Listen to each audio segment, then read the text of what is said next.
Bismillahirrahmanirrahim. Assalamualaikum warahmatullahi wabarakatuh. Alhamdulillahirabbil alamin wa bihi nasta'inu ala umuri dunya waddin wa ala alihi washabihi ajmain amma ba'd. Alhamdulillah anak-anakku sekalian, gimana kabarnya? Mudah-mudahan semuanya sehat walafiat. Ya, perkenalkan nama Bapak Yogi Santosa yang mana Bapak akan mengajar pendidikan agama Islam, ya. Alhamdulillah,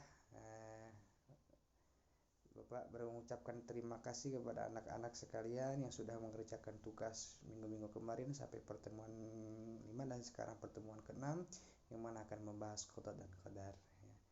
Untuk mempersingkat waktu, karena ini merupakan video, kalau misalkan terlalu lama kasihan kuota kalian. Mudah-mudahan kuota kalian yang udah dikeluarkan demi melihat video ini, demi materi ini, mudah-mudahan oleh Allah Subhanahu wa taala dibalas melipat-lipat pahala jadi tabungan nanti di akhirat, dan mudah-mudahan ini menjadi ilmu yang bermanfaat yang dapat menyelamatkan kalian dunia dan akhirat, yaitu qada dan qadar. Iman kepada qada dan qadar, yaitu seperti kita akan membahas tentang pengertian, dalil, jenis, kisah, dan hikmahnya.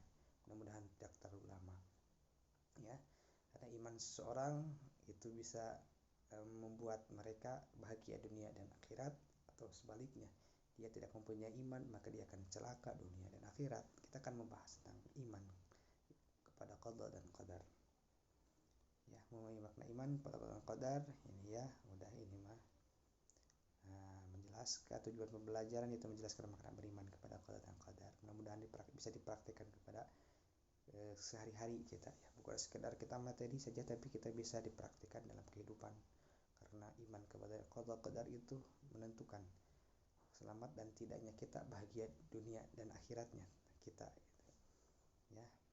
Lanjut, itu peta konsep, yaitu iman, qada dan qadar, tanda-tanda iman, ikhtiar dan tawakal. Ini ikhtiar, usaha, ya, dan tawakal berserah diri kepada Allah Subhanahu wa taala. Setelah ikhtiar, setelah usaha, kita meminta kepada Allah Subhanahu wa taala, berserah diri kepada Allah Subhanahu wa taala, hasil urusan Allah Subhanahu wa taala, ya, karena udah disebut qada, udah ada ketentuan Allah, tapi kita diusahakan sama Allah Subhanahu wa taala untuk ikhtiar, usaha, tapi kita tidak bisa menentukan hasil dan tidaknya, karena itu bukan hak progresif kita, bukan hak kita, tapi itu hak Allah Subhanahu wa taala. Tapi ketika kita udah berikhtiar, maka itu menjadikan nilai plus, nilai ibadah kepada kita semuanya, gitu. Nah, hikmah beriman kepada qada dan qadar. Lanjut. Nah, qada dan qadar merupakan rukun iman ke berapa? Ke-6. Ya udah ngerti semuanya, udah tahu semuanya. Sebagaimana sabda Nabi Muhammad SAW ketika ditanya malaikat Jibril alaihissalam berkenaan iman, Nabi Muhammad SAW menjawab, antu'mina billahi wa malaikatihi wa kutubihi wa rasulihi wal yaumil akhiri wa tu'mina bil qadri khairi wa syarrihi, yang artinya hendaklah kamu percaya kepada Allah, beriman kepada Allah, beriman kepada malaikat, kitab-kitabnya, rasul-rasulnya, hari akhir, dan beriman pula dengan qadar, yaitu qada dan qadar, ketentuan baik dan buruk. Hadis riwayat Bukhari, Muslim, ya. Jadi iman, karena iman seseorang yang dapat menentukan selamat dan tidaknya.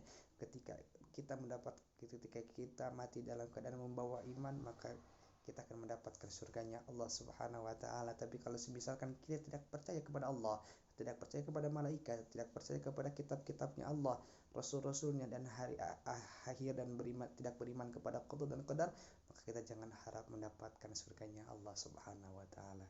Oleh karena itu kita harus percaya, ya, 100%, bukan 100%, tapi 1000% kita percaya iman kepada qada dan qadar, dan beriman kepada iman yang 6 itu.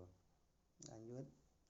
Nah, kita akan membahas tentang definisi, pengertian dari qada dan qadar.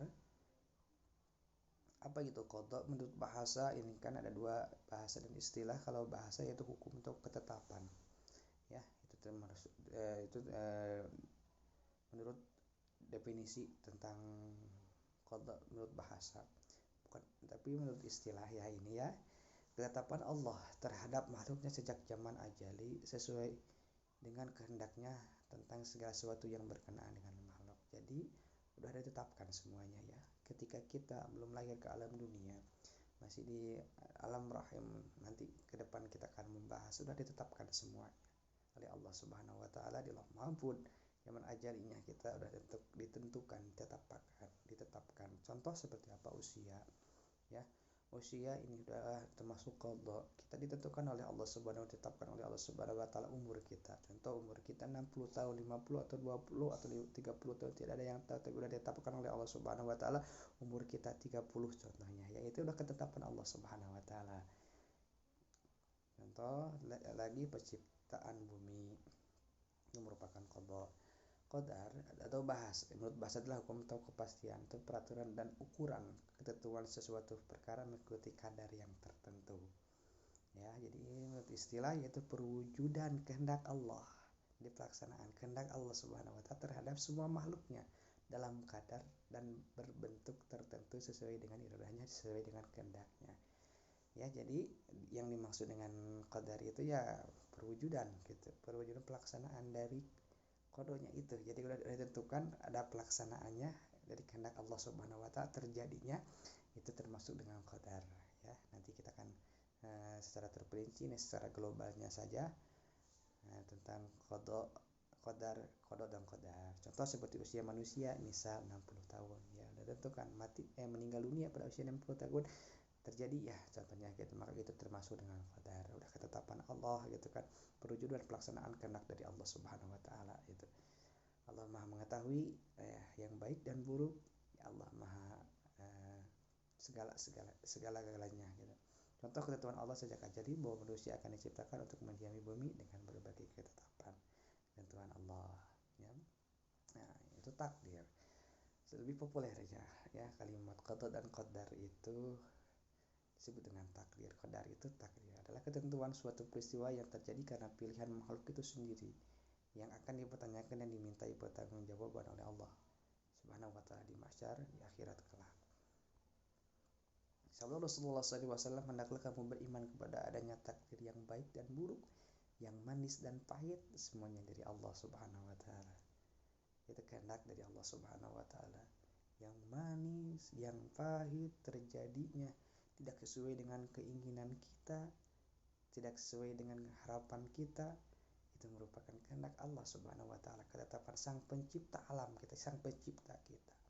Sudah ditentukan. Jadi orang yang benar-benar beriman kepada qada dan qadar, dia tidak akan pernah merasa kecewa. Dia tidak akan pernah merasa dalam artian berputus asa. Dia akan lebih semangat. Mungkin Allah lebih tahu, ya. Allah mungkin lebih tahu kalau misalkan saya berhasil, kalau misalkan saya cita-cita saya, keinginan saya dikabulkan oleh Allah, berhasil gitu, maka kita contohnya seperti apa nanti kedepannya kita akan jelaskan. Nah, jadi intinya kita harus berhusnudzon kepada Allah Subhanahu wa taala karena Allah Maha mengetahui dari segala-galanya gitu.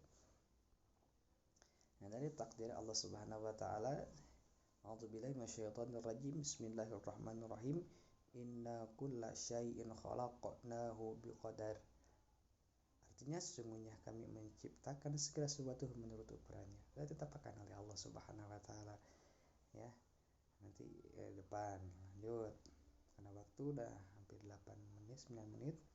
Dalil takdir, ya, surat Al-An'am ayat 59 bisa dibaca oleh kalian semuanya, ya. Nanti insyaallah Bapak kasih format PDF-nya buat baca-baca kalian, format PTT-nya. Surat Maryam ayat 21, ya. Ada satu yang tertetapkan, terus hadis Rasulullah SAW, Rasulullah telah menulis takdir makhluk sebelum dia menciptakan langit dan bumi dalam jarak 50.000 tahun dan arasnya berada di atas air. Udah ya, ada dituliskan. Kita gak harus pakai logika, kita harus pakai keimanan, pakai hati kita, ya. Iman artinya percaya dan yakin. Hukum beriman dengan qada dan qadar. Nih, wajib.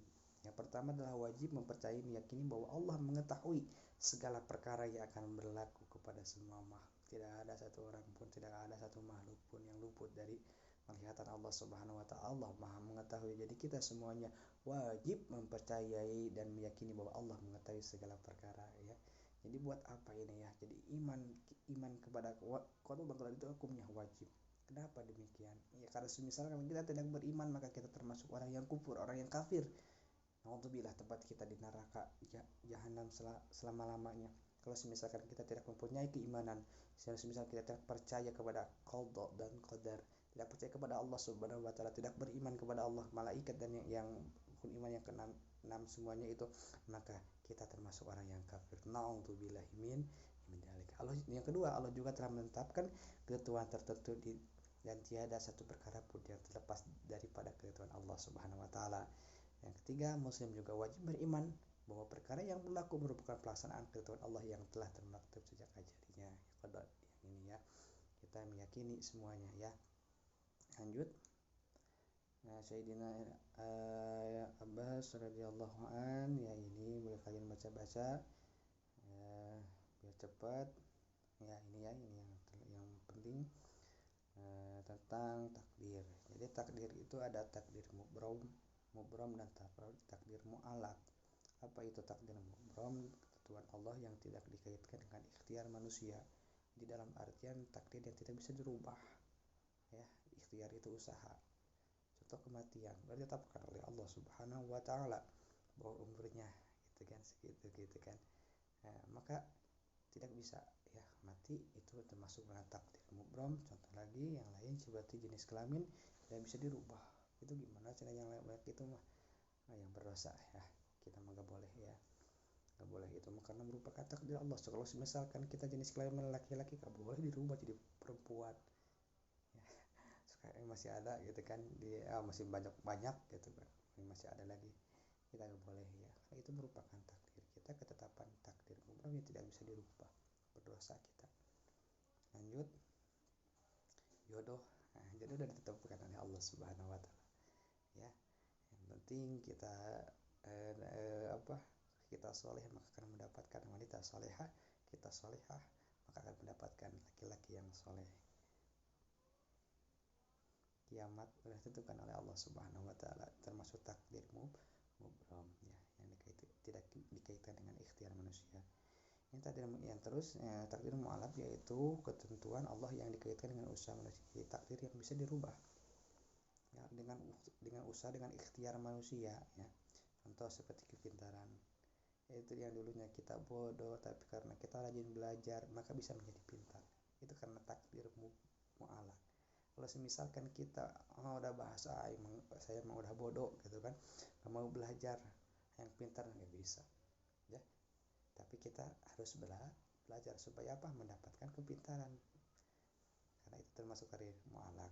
Bisa dirubah, kekayaan bisa dicari, kerusakan alam banyak, kecelakaan dan sebagainya banyak ya. Nantilah kita jelaskan. Mungkin sih ya, peta hidup. Lihat kalian alam roh. Allah bertanya kepada para roh perjanjian, apakah kamu mengakui bahwa diriku ini adalah Tuhanmu?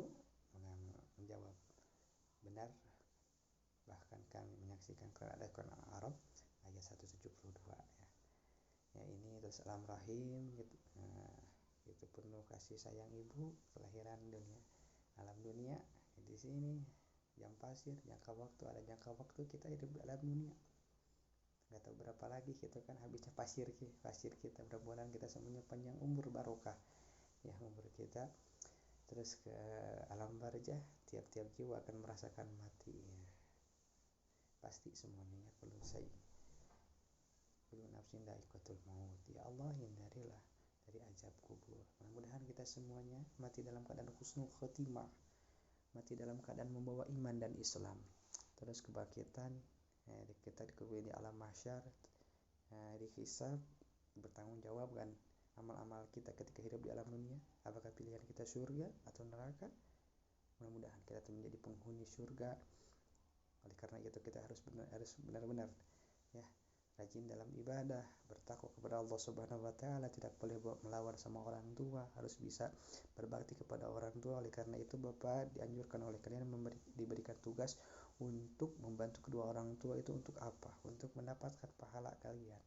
Dan melaksanakan sholat duha untuk apa? Untuk membiasakan kalian ya, untuk tabungan kelak nanti di akhirat ya. Mungkin gitu untuk selanjutnya nantilah insya Allah kita untuk session selanjutnya, karena ini waktunya udah hampir 15, udah terlalu lama.